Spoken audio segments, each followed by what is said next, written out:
때는 조선의 어느 해 한양의 유서 깊은 사대부 가문인 김대감 댁에서 성대한 혼례가 열리고 있었습니다. 대감의 유일한 아들인 김도현 도련님과 조정의 막강한 권세가인 병조판서 백여식의 혼례였기에 도성 전체가 떠들썩한 경사였습니다. 밤이 깊어지고 길고 화려했던 모든 예가 끝났습니다. 화려한 비단 금침이 깔린 신방 안, 족두리를 벗은 어여쁜 신부가 수줍은 얼굴로 신랑을 기다리고 있었습니다. 잠시 후 술기운이 거나하게 오른 신랑 김도현이 방으로 들어섰습니다. 하지만 그의 얼굴에는 첫날 밤의 설렘이나 기쁨 대신 세상 모든 것을 체념한 듯한 깊은 그늘이 드리워져 있었습니다. 그는 신부에게 눈길 한 번 주지 않은 채 묵묵히 옷을 갈아입고는 그녀의 맞은편에 기계적으로 앉을 뿐이었습니다. 어색한 침묵이 방 안을 무겁게 짓눌렀습니다. 신부가 참다 못해 용기를 내어 떨리는 목소리로 물었습니다. 서방님, 혹수첩이 마음에 들지 않으시는지요? 도현은 대답하지 않았습니다. 그는 그저 굳게 닫힌 창호지 문 너머 아득한 어딘가를 응시하고 있었습니다. 그의 눈빛은 지금 이 방 안에 있는 것이 아니었습니다. 그는 아주 멀리 이미 사라져버린 어떤 시간을, 그리고 3년 전 떠나보낸 한 소녀를 보고 있었습니다. 연아야, 너는 지금 어디서 어떤 모습으로 이 달을 보고 있느냐? 너를 떠나보낸 지 어느덧 3년이라는 세월이 흘렀구나. 나는 오늘 다른 여인의 지아비가 되었고, 오늘 밤에는 이 여인의 몸을 탐하여 내 대를 이어야만 한다. 이것이 내가 태어난 순간부터 정해져 있던 양반 사내의 운명이라고들 하더구나. 모두가 나를 축복하고 나의 앞날을 부러워하지만 나는 알고 있다. 나의 세상은 10년 전 내가 처음 너를 만났던 그날 시작되어 3년 전 내가 울며 이 집 대문을 나섰던 그날 이미 끝이 났다는 것을. 방 안은 값비싼 향 내음으로 가득한데 내 코끝에서는 너의 땀과 흙먼지가 뒤섞인 시큼한 살냄새가 떠나질 않는구나. 내 앞에는 고운 비단옷을 입은 귀한 여인이 앉아있는데 내 눈에는 거친 무명 치마를 입고 앵두나무 위를 뛰어다니던 내 모습만이 어른거린다. 연아야, 나의 연아야. 너의 그 붉고 작은 입술은 어찌 그리 달았으며 너의 그 가녀린 몸은 어찌 그리 뜨거웠느냐. 서방님. 신부의 목소리가 그를 과거의 꿈에서 현실로 거칠게 끌어냈습니다. 도현은 번쩍 눈을 떴습니다. 그의 눈앞에는 처음 보는 낯선 여인이 불안한 눈으로 자신을 보고 있었습니다. 아름다운 여인이었지만 그의 심장은 조금도 뛰지 않았습니다. 그의 몸은 이미 3년 전 그 밤 앵두나무 아래에서 모든 열정을 쏟아내고 재가 되어버린 듯 했습니다. 그는 아무런 감정 없는 눈으로 신부를 보며 사무적인 목소리로 말했습니다. 불을 끄시오. 가문의 대를 이어야 하니 의무는 치러야지. 그것은 혼례날 밤 신랑이 신부에게 건넨 첫마디였습니다. 이토록 장성한 선비의 마음을 송두리째 흔들어 놓은 연화라는 계집아이는 대체 누구였을까요? 두 사람의 인연은 지금으로부터 10여 년 전, 아직 세상의 때가 묻지 않았던 어린 시절로 거슬러 올라갑니다. 이야기의 시작은 수원의 어느 명문가, 김대감 댁이었습니다. 그해 겨울은 유난히도 길고 추웠습니다. 7살의 어린 도련님, 김도현은 그 겨울처럼 창백하고 조용한 아이였습니다. 태어날 때부터 몸이 약해 늘 방 안에만 틀어박혀 책을 읽는 것이 유일한 낙이었습니다. 드넓은 저택은 그에게 집이 아니라 세상과 그를 분리하는 거대한 성벽과도 같았죠. 그의 어머니인 정부인은 그런 아들이 늘 안쓰러웠습니다. 도현아, 오늘도 종일 서책만 붙들고 있었느냐? 해가 이리 좋은데 잠시라도 저 마당에 나가 햇볕이라도 쬐는 것이 어떻겠니? 싫습니다. 어마마마. 밖은 시끄럽고 번잡할 뿐입니다. 아이가 너무 조용하여 혹 그림자라도 밟을까 겁이 나는구나. 동무라도 하나 있으면 좋으련만. 바로 그 시각, 도현의 고요한 세계와는 정반대의 세상이 저택의 넓은 마당에서 펼쳐지고 있었습니다. 그날은 집안 대청소를 하는 날이라 아랫마을의 여인들이 몇몇 아이들을 데리고 와 일을 도왔습니다. 그 아이들 틈에 유난히 눈이 크고 당찬 계집아이 하나가 있었습니다. 나이는 8살 남루한 무명옷을 입었지만 그 기세만큼은 조금도 주눅든 기색이 없었습니다. 그녀의 이름은 연화였습니다. 다른 아이들이 대감대게 위세에 눌려 구석에서 벌벌 떨고 있는 동안 연화는 제 세상을 만난 듯 마당을 누볐습니다. 대청마루를 닦으면서도 콧노래를 흥얼거렸고 잠시 일이 비자 정원의 나뭇가지를 꺾어 들고는 허공에 칼질을 하며 혼자 장군놀이를 했습니다. 그 모습을 서재의 창호지 문틈으로 도현이 몰래 훔쳐보고 있었습니다. 그에게 연화는 책에서만 보던 기이하고 활기 넘치는 작은 짐승 같았습니다. 마침 마구간을 지나던 마구간직이 억새가 그 모습을 보고는 음흉하게 웃으며 연화에게 말을 걸었습니다. 요년, 벌써부터 사내놈들 칼질을 흉내내는 것이냐. 기운도 좋구나. 비키시오, 아저씨. 내 칼에 맞고 싶지 않으면. 요것 봐라. 아주 당돌한 연일세. 그래, 그리 힘이 넘쳐야 나중에 사내 밑에서 곡소리 한번 제대로 내는 법이지. 저 볼기짝을 보아하니 제법 실하구나. 몇 년만 더 익으면 내가 내년에 첫놈이 되어주마. 억새의 쌍스러운 농담에 연화는 얼굴을 붉히기는커녕 들고 있던 나뭇가지로 그의 다리를 힘껏 후려쳤습니다. 더러운 주둥이 닥치지 못해. 하하, 사나운 년, 그래. 계집은 저리 매워야 길들이는 맛이 있지. 두고 보자, 연화야. 몇 년만 더 지나면 내가 내 밑에서 울면서 깔려있게 될 테니. 바로 그때 정부인이 억지로 아들의 손을 끌고 후원으로 산책을 나왔습니다. 도현아, 방 안에만 있으면 병이 더 깊어지는 법이다. 보거라, 겨울이지만 햇살이 이리 따뜻하지 않니? 도현은 마지못해 어머니의 뒤를 따르다 저택에서 가장 낡고 큰 앵두나무 아래에 서 있는 한 계집 아이와 마주쳤습니다. 연화였습니다.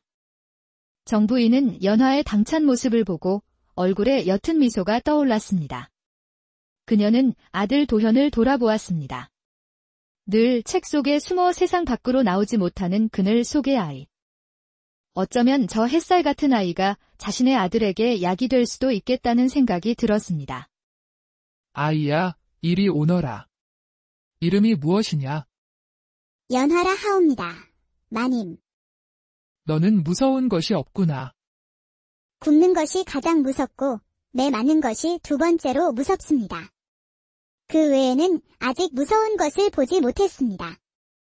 연화의 대답에 정부인은 소리내어 웃었습니다. 그녀는 도현의 등을 떠밀어 연화의 앞으로 보냈습니다. 연화야, 너 오늘부터 우리 도현이의 글동무 겸 말동무가 되어주지 않겠느냐? 이 아이가 워낙 말이 없고 소심하여 내가 곁에서 제잘거려주면 좋을 듯 싶구나. 그렇게 연화는 그날부터 도현의 몸종이 되었습니다. 처음 도현은 연화를 경계했습니다. 자신의 고요한 세계에 침입한 이 시끄럽고 활기 넘치는 존재가 낯설고 두려웠습니다. 도련님, 책만 보시면 키가 땅으로 자랍니다. 어서 나와서 저랑 같이 술래잡기라도 하시지요. 시끄럽다. 나는 글을 읽어야 한다. 그럼 밤에 읽어도 되지 않습니까? 보십시오. 저기 저 나비를. 저놈을 잡아서 날개를 떼어주겠습니다. 연화는 도현의 고요한 세계를 사정없이 뒤흔들어 놓았습니다. 그녀는 그를 도련님이라 부르면서도 책벌레, 땅벌레 같은 별명을 붙이며 놀려댔습니다. 도현은 처음에는 당황하고 화를 냈지만 점차 연화가 보여주는 새로운 세상에 매료되기 시작했습니다. 연화는 그에게 담장 밖 세상을 가르쳐 주었습니다. 새들의 이름을 알려주었고 물수제비 뜨는 법을 가르쳐 주었으며 개미 2마리를 붙잡아 씨름을 시키는 해괴한 놀이도 알려주었습니다. 도현은 연화 앞에서 처음으로 규율을 어기는 짜릿함을 배웠습니다. 점차 웃음이 많아지고 밝은 아이로 변해갔습니다. 앵두나무 아래는 이제 도현이 유일하게 양반 도련님이 아닌 그냥 김도현이 될 수 있는 공간이 되었습니다. 그리고 그곳에서 이번에는 도현이 연화의 스승이 되었습니다. 이것은 하늘천이다. 저 위에 있는 것이지. 그리고 이것은 땅지. 지. 우리가 받고 서 있는 것이다. 어렵습니다. 도련님. 이것을 알아서 어디에 쓴단 말입니까? 밥이 나옵니까? 떡이 나옵니까? 그를 알면 세상의 모든 이야기를 들을 수 있다. 내가 가보지 못한 곳, 만나보지 못한 사람들의 이야기를 말이다. 그렇게 겨울이 가고 봄이 왔습니다. 앙상하던 앵두나무 가지에 연분홍빛 꽃이 흐드러지게 피었습니다. 그 꽃잎이 흩날리는 나무 아래 이제는 제법 친해진 두 아이가 나란히 앉아 있었습니다. 연하는 꽃잎을 모아 도현의 머리 위로 뿌렸고 도현은 난생 처음으로 소리를 내어 웃었습니다. 그 웃음소리는 길고 길었던 그의 겨울이 끝나고 마침내 봄이 왔음을 알리는 신호와도 같았습니다. 몇 번의 봄과 여름이 흘러 도현이 10살, 연하가 11살이 되던 해였습니다. 늘 서재에 틀어박혀 있던 도련님이 이제는 제법 마당에 나와 햇볕을 쬐는 일이 잦아졌습니다. 그의 얼굴에는 혈색이 돌았고 웃는 일이 많아졌습니다. 그 변화의 중심에는 늘 연하가 있었습니다. 도련님. 보십시오. 제가 매미 허물을 찾았습니다. 이놈 10년을 땅속에서 벌레로 살다가 이제야 나와서 며칠 울고 죽는답니다. 꼭 도련님 같지 않습니까? 내가 왜 매미냐? 그리고 나는 땅속에 살지 않았다. 매일 서재 그늘에만 계시니 땅속이나 마찬가지 아닙니까? 그래서 제가 땅벌레라 부르는 것입니다. 이놈. 내가 너를 책벌레라 부른다고 너까지 나를 벌레 취급하는 것이냐? 도현은 짐짓 화를 내며 연하를 쫓았고 연하는 까르르 웃으며 후원으로 도망쳤습니다. 두 사람의 웃음소리가 늘 고요하기만 했던 대감댁의 공기를 기분 좋게 흔들었습니다. 두 사람만의 비밀 아지트는 후원 구석의 늙은 앵두나무 아래였습니다. 그 나무 아래에서 두 사람은 서로에게 세상을 가르쳐 주었습니다. 자, 보아라. 이것은 그리워할 년, 자다. 마음심, 심. 자 위에 말씀 이 두 개나 있지. 마음의 말이 많아지면 그것이 곧 그리움이라는 뜻이다. 어렵습니다. 저는 그냥 보고 싶다 하면 그만인 것을. 그럼 이건 무슨 글자입니까? 연하가 가리킨 것은 사랑의 자였습니다. 도현은 자신도 모르게 얼굴을 붉혔습니다.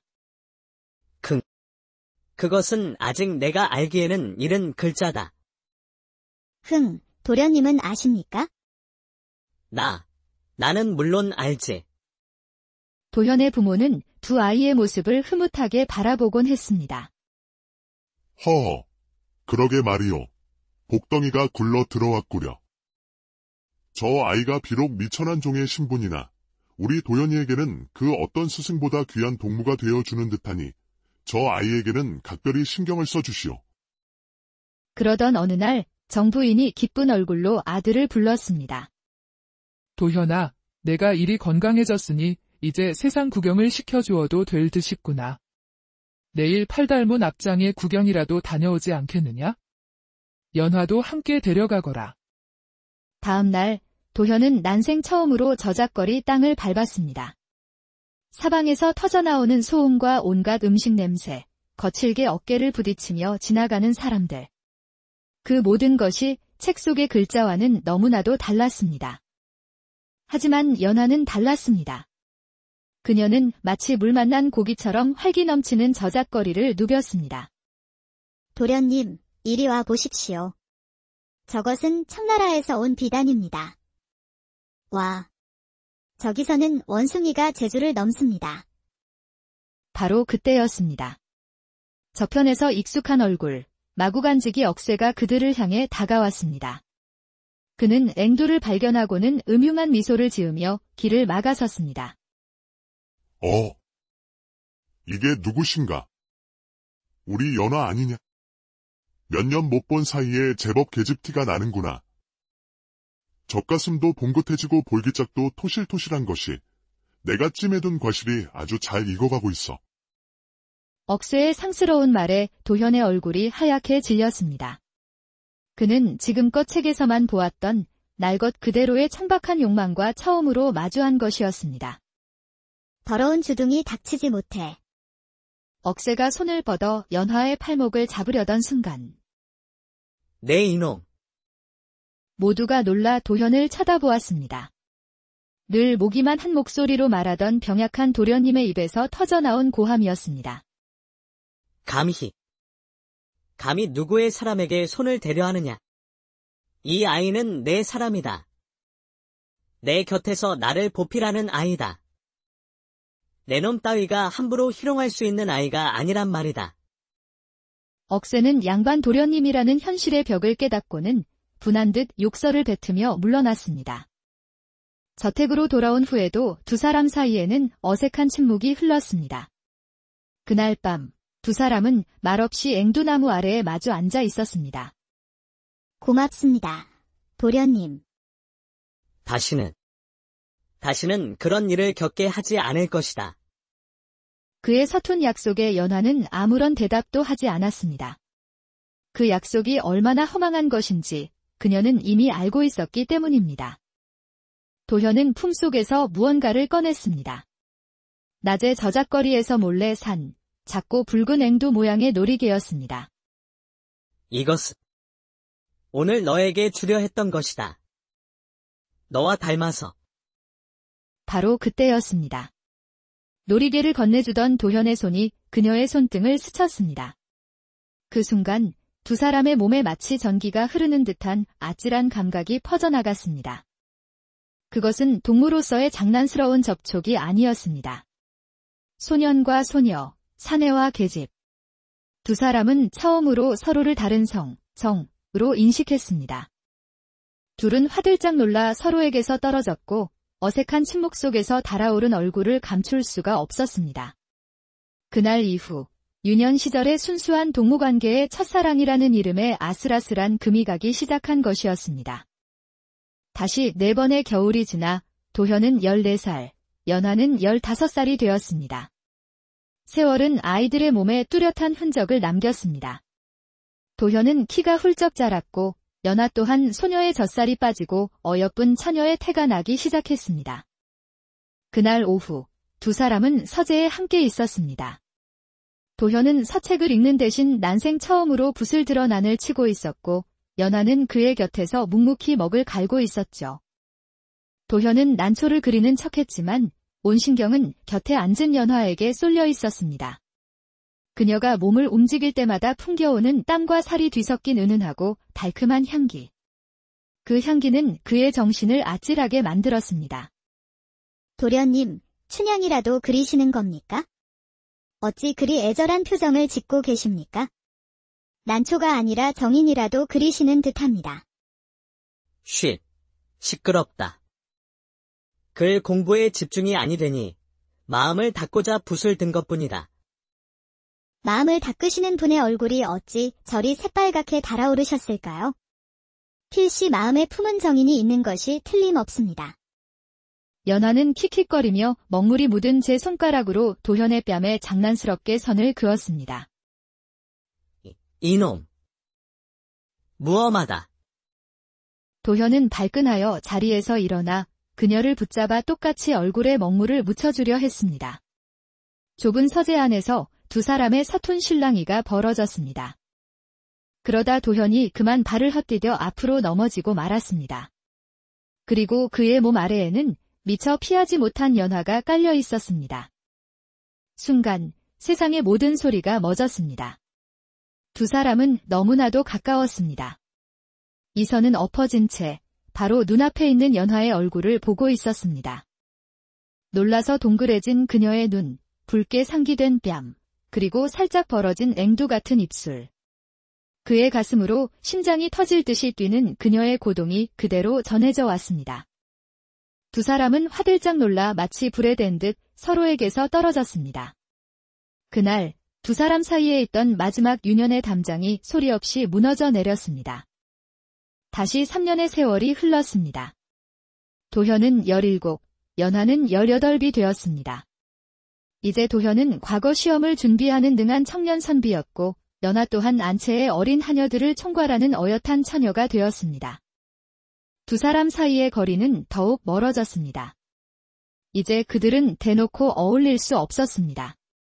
하지만 그럴수록 서로를 향한 마음은 더욱 깊어져만 갔습니다. 그러던 어느 날 밤, 그는 끓어오르는 마음을 더는 참지 못하고 붓을 들었습니다. 그는 시를 쓰기 시작했습니다. 연하를 향한 그의 처음이자 마지막이 될 연시였습니다. 붉은 그 이름 입에 머금으니 혀끝이 아리고 햇살 같은 웃음소리 귓가에 맴도나 만지고 싶으나 만질 수 없고 안고 싶으나 안을 수 없으니 차라리 이 마음 먹물에 담아 흘려보내리. 며칠 뒤 도현이 스승을 뵈러 읍내에 나간 사이 연하는 그의 서재를 정돈하고 있었습니다. 그러다 실수로 서랍 하나를 잘못 건드렸고 그 안에서 낯선 종이 한 장이 삐져나왔습니다. 연하는 무심코 그것을 다시 집어넣으려다 종이 위에 쓰인 자신의 이름을 발견하고는 숨을 멈췄습니다. 그것은 시였습니다. 도현 도련님의 필체. 그리고 그 시의 모든 구절은 바로 자신을 향한 것이었습니다. 연하는 숨을 쉴 수가 없었습니다. 그녀는 주저앉아 몇 번이고 그 시를 읽고 또 읽었습니다. 기쁨과 슬픔, 그리고 두려움이 뒤섞인 눈물이 그녀의 뺨을 타고 흘러내렸습니다. 도련님도 나와 같은 마음이었구나. 나 혼자만의 헛된 꿈이 아니었군. 하지만 그 기쁨도 잠시 그녀의 마음속으로 차가운 현실이 파고들었습니다. 이 시는 결코 자신에게 닿을 수 없는 편지였습니다. 이것은 사랑의 고백이 아니라 이룰 수 없는 사랑에 대한 절망의 독백이었습니다. 그러던 어느 보름달이 뜬 밤, 그날은 연하의 생일이었습니다. 도현은 더 이상 참을 수 없었습니다. 그는 앵두나무 아래에서 그녀를 기다렸습니다. 왜 나를 피하느냐? 피하지 않았습니다. 거짓말. 너는 지금 내 눈도 제대로 보지 못하고 있다. 도련님, 저희는 이러면 아니 됩니다. 무엇이 아니 된다는 말이냐? 내가 너를 마음에 품은 것이 죄더냐? 죄가 맞습니다. 종년이 주인을 마음에 품는 것은 죽어 마땅한 죄입니다. 신분 따위. 나는 모른다. 나는 그저 너를. 도현은 더 이상 말을 잇지 못하고 그녀를 자신의 품으로 거칠게 끌어당겼습니다. 그리고 그녀의 입술에 자신의 입술을 포겠습니다.